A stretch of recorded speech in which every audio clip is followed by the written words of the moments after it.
Especially in today's society where there is so much of segregation going on. There's an acquisitive culture in place at the moment. This whole talk of globalization and achhe din and all that, I feel has made people a little selfish, and that kind of acquisitiveness corrodes the soul. Education, I think, is getting a person in touch with one's soul, so that you think with heart and head rather than only with head. Certain schools, for instance, have an admission test. If you get a 90%, then you are part of that society. If you don't have it, you're outside the society. Now, then the children in that kind of society think that everyone is a 90%er, and anybody who is not a 90%er is useless. So I start to become a little arrogant on that whole issue. I look down on people. I'm unable to understand a different thought because there's only one thought process. I think there are children with challenges or disabilities, and the disabled child or the challenged child. Now, the difference between these two terminologies are: one is you have some challenges. Two is I am challenged, but I am challenged by who? I am disabled by who? And I firmly believe that children who are presenting disabilities are disabled by the system. Now let's take a child who is poor. How is he challenged by the system? Okay, the system requires you to come to school, requires you to be in a particular uniform, requires you to get food and all at home.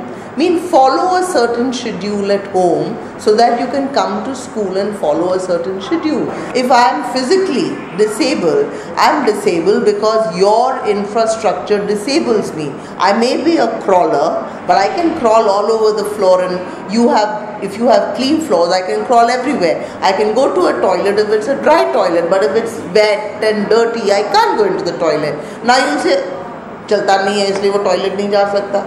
But why is your toilet not clean is a question. Inclusion is about actually identifying your barriers and what you call countering it. I feel, as the RT says, that it is a right to every child to get an equal quality education, and I think it's very, very important, those two words, because I can give a quality education, but it may not be equal. And equal is when I give a quality education that is good for me, not good for you. Who decides what is standards and what is it that you want? So what I'm saying is, this acquisitive culture that wants that we are going forward and somebody is pulling us back. But who's pulling you back? Is there anything like being pulled back, or is there something like taking everybody together? Having said that, in my experience, I have not found that children who are poor are unable to study. You have to work with your teachers all the time. I think it's very, very important that the